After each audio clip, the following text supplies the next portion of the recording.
Good morning dear student. Exercise 1.5 chapter number 1 आधा किया था, आधा बाकी था। ओके, वो आज कंप्लीट कर देते हैं, छोटी चीज़ ही है। एग्जाम्पल नंबर 3 तक कंप्लीट किया था। एक्सरसाइज 1.4 में एग्जाम्पल नंबर 4 u इज 1 से लेके 9 तक है। 1 2 3 4 5 6 7 8 एंड 9।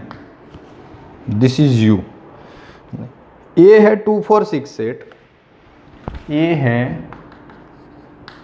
2 4 6 8, b है 2 3 5 7, b है 2 3 5 7। वेरीफाई दैट, हमको दो चीज वेरीफाई करनी है। नंबर 1, डी मॉर्गन्स थ्योरम ही हमें वेरीफाई करना है। ए यूनियन बी का dash is equal to A dash intersect B dash, ऐसा क्रॉस होता है। That means L H S is equal to R H S verify करना हुआ। एडवांस में जो चीज़ चाहिए वो ढूंढ के रखो। ओके, पहले तो फ्यूचर में मेरे को ए डैश चाहिए, ढूंढ लो। ए में है 2 4 6 8, तो ऊपर से क्या आएगा 1 3 5 7 9, ये ए डैश आएगा। फ्यूचर में बी डैश चाहिए तो बी डैश भी ढूंढ लो। 2 3 5 7 है तो 1 आएगा, 2 3 नहीं 4, 5 नहीं 6, 7 नहीं 8 और 9 आएगा। ए यूनियन बी भी चाहिए तो ढूंढ लो। ए यूनियन बी दोनों का कॉम्बिनेशन तो 2 है, 3 4 5 6 7 8 आ गया। जितना चाहिए था उतना एडवांस में ढूंढ लिया। तो नाउ LHS ऐसा बोल रहे हैं ए यूनियन बी का डैश, तो ए यूनियन बी रेडी है, उसका डैश चाहिए। तो 2 3 4 5 6 7 8 है, उसके अलावा क्या बचा यू में से 1 बचा और 9 बचा। क्लियर। RHS दैट मीन्स क्या है, A dash intersect B dash. तो बोलो ए डैश ढूंढ के रखा है 1 3 5 7 9, इंटरसेक्ट बी डैश क्या है 1 4 6 8 9। अभी इंटरसेक्ट तो दोनों में कॉमन, नंबर 1 है, 3 नहीं है, 5 नहीं है, 7 नहीं है और 9 है। तो देखो बोथ आर सेम, तो we write down that LHS is equal to RHS। बोलो है easy. Okay, de Morgan's theorem हमने प्रूव दैट किया एक्सप्लेनेशन के साथ। सेम थिंग नंबर 2 था, उसी में ऐसा कि भाई ए इंटरसेक्ट बी का डैश, तो A dash union B dash. A dash ready पड़ा है, बी डैश रेडी पड़ा है। अभी ए इंटरसेक्ट बी सिर्फ नया है, तो ए इंटरसेक्ट बी ढूंढ लो। क्या है ए और बी में कॉमन, क्या तो 2 है, 4 नहीं 6 नहीं और कुछ नहीं, ओनली 2। क्या आएगा ओनली 2। चलो बात करें LHS की, तो ए इंटरसेक्ट बी का डैश, डैश दैट मीन्स 2 के अलावा सब कुछ लिखो। तो 1 3 5 1 3 के बाद 4 भी आएगा, 4 5 6 7 8 9, ओनली 2 नहीं आएगा। और दूसरा हमें RHS लिखना है, तो RHS में है A dash union B dash, तो दोनों रेडी पड़े हैं। चलो सीधा आंसर लिखते हैं। तो ए डैश और बी डैश में सब कुछ 1 टाइम, तो 1 आएगा। 2 तो किसी में भी नहीं है, 3 है 4 है, 5 6 दोनों है, 7 8 दोनों है और 9 भी है। और क्या है 9 भी है। ओके, तो बोलो दोनों सेम आए, तो we again write down that LHS is equal to RHS। Easy है बेटा, कुछ भी नहीं है, ओनली यूनियन इंटरसेक्ट, वो तो हम पहले से ऑलरेडी कर चुके थे और इसी तरह के बहुत सारे एग्जाम्पल भी हमने देखे। तो नंबर 4 बेटा पूरा यहाँ पे खत्म, तुम्हारे लिए इसमें कुछ बाकी है नहीं। Number 5 totally change, draw the when diagram. Example number 5, बात यही के यही है। एग्जाम्पल नंबर 5 थोड़ा समझने के लिए काम में आएगा कि draw the appropriate Venn diagram for each of the following. Total 4 चीजें, देखो वही डी मॉर्गन थ्योरम है। ए यूनियन बी का डैश, तो दूसरे में लिखा है A dash intersect B dash, बस उसमें पार्टीशन अलग कर दीजिए। ए इंटरसेक्ट बी का डैश, नहीं तो A dash union B dash. Okay, ऐसे ही पार्टीशन मतलब के लिखे है। तो नंबर 1 वेन डायग्राम ड्रॉ करना है ए यूनियन बी का डैश। ओके, चलो पहला, जो पहले का आएगा वही दूसरे का आएगा, क्योंकि दोनों का मीनिंग सेम बनता है। ये यूनियन बी का डैश, तो A dash intersect B dash. तो 2 सेट की बात है, तो आपको याद हो तो वेन डायग्राम में इस तरह की सिचुएशन होती है। पहले थोड़ा समझाओ। नंबर 6 और एक्सरसाइज में काफ़ी सारे वेन डायग्राम आएंगे। ये एक सिंगल सेट हुआ, ऐसा इंटरसेक्ट दिखाता हुआ दूसरा सेट हुआ। इसको ए बोलो, इसको बी बोलो, और ये बीच का जो पोर्शन है ना, थोड़ी जगह कम इसलिए ऊपर लिखता है, उसको बोलते हैं ए इंटरसेक्ट बी बोलते हैं। क्या बोलते हैं? ए इंटरसेक्ट बी। ओके, अभी A union B, A union B में ए आता है, बी आता है, दोनों में कॉमन हो वो भी आता है। ओके, और ए इंटरसेक्ट बी में क्या होता है? जो दोनों में कॉमन हो वही आता है। तो ए यूनियन बी में ये भी आएगा, ए वाला कॉमन भी आएगा और बी वाला भी आएगा। समझ में आया कि नहीं? तीनों आएंगे, पर मांगा है बेटा उसका डैश, तो ये तीनों के अलावा जो बचा वो हमारा आंसर। और ये तीनों के अलावा तो बाहर का जो यूनिवर्सल सेट यू है, दैट मीन्स बाहर का एरिया, ये सर्कल के अंदर का कुछ नहीं आएगा। समझ रहे हो ना बात को?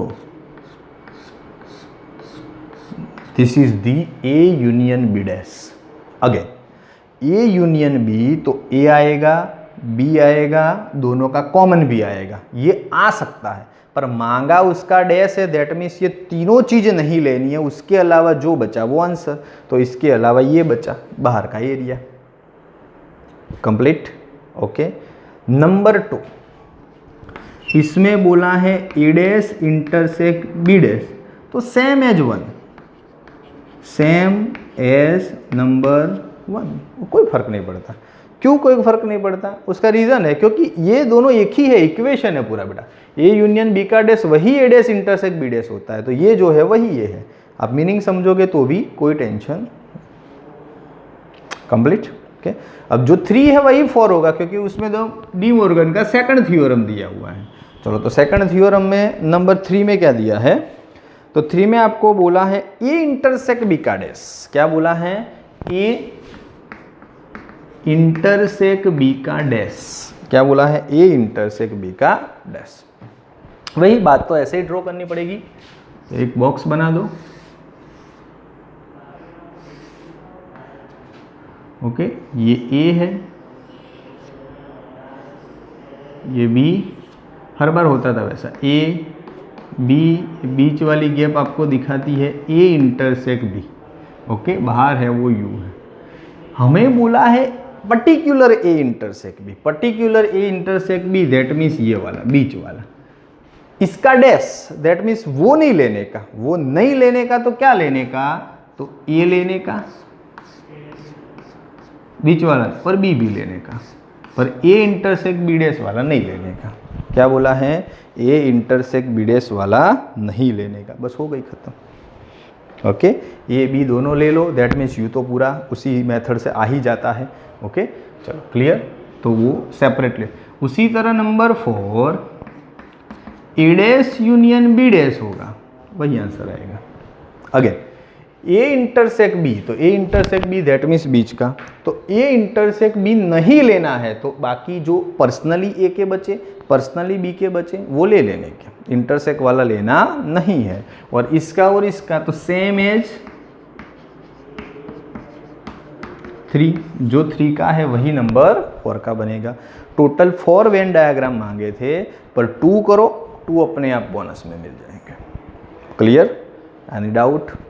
नहीं ना, बिल्कुल इजी है, घबराने की ज़रूरत नहीं है। आगे की बात करो, नेक्स्ट। तो नेक्स्ट में हमको नंबर 6, बहुत ही सिंपल सम है, 6 और 7 बोथ। तो एग्जाम्पल नंबर 6, इसमें थोड़ा वर्ड्स में बोला है, हम थोड़ा सजा के लिखते हैं। Let U be the set of all triangle in pen. तो यू क्या बना, एक्सजेम x is all triangle in plane. Plane में सभी ट्राइंगल, उसका मीनिंग ऐसा, एक्सजेम x is all triangle in plane, ऐसा यू था, मैंने सेट में लिखा नहीं। If A is a set of all triangle with at least one angle different from 60, तो ए क्या बना, एक्सजेम x is all triangle but at least one angle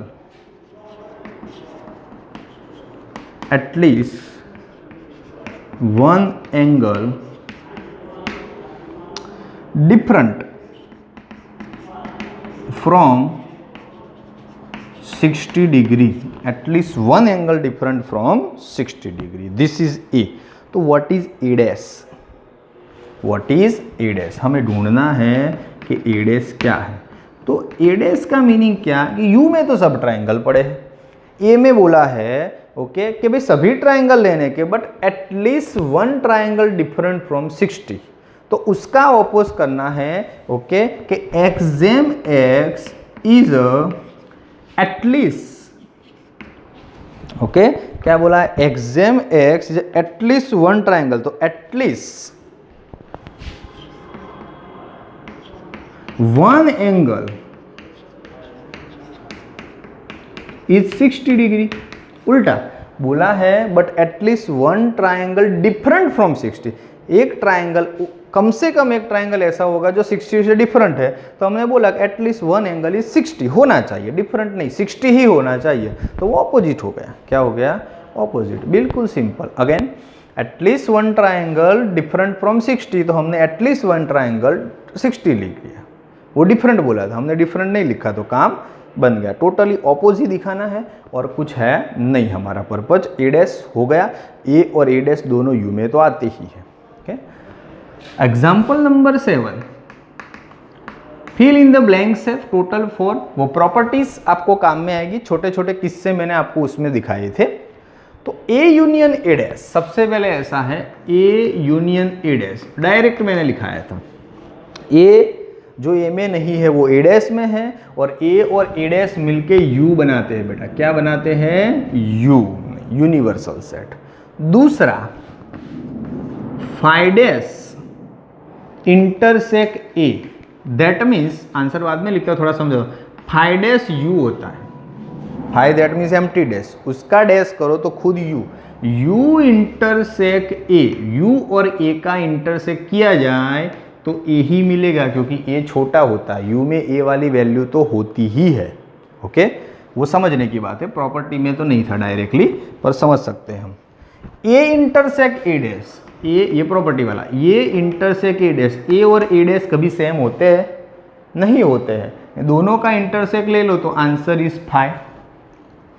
at the last number 4, you dash intersect A, you dash that means क्या, तो you dash तो 5, you में सब है, उसका डैश लेने जाओ नहीं तो कोई भी नहीं, दैट मीन्स 5, 5 का इंटरसेक्ट ए के साथ करोगे तो आंसर अगेन 5, क्योंकि 5 का इंटरसेक्ट किसी के साथ तो कुछ नहीं आएगा, क्योंकि दोनों में कॉमन लेनी है, और 5 खुद रिप्रेजेंट करता है कि मेरे पास कुछ नहीं है, तो कॉमन कुछ आएगा नहीं। प्रॉपर्टी की हेल्प की वजह से ये चारों के चारों एमसीक्यू सॉल्व कर सकते हैं। इसी के साथ बेटा एक्सरसाइज 1.5 खत्म, नेक्स्ट टाइम 1.6 पे कंसंट्रेशन करेंगे। आज के लिए इतना, थोड़ा हमने इंटरसेक्ट यूनियन पे ही कंसंट्रेशन करना था, बट डैश हमारे लिए नया था। नंबर 6 में एक इक्वेशन आएगा और वेन डायग्राम के रिलेटेड बात होगी 1.6 में, फिर एक्सरसाइज 1 में भी थोड़ा थोड़ा सब कुछ कॉमन आएगा। क्लियर? चलो आज के लिए यहाँ तक। एक्सरसाइज 1.4 क्लियर, दोनों नोटबुक में लिख के अच्छे से वर्कआउट कंप्लीट कीजिएगा। Thank you.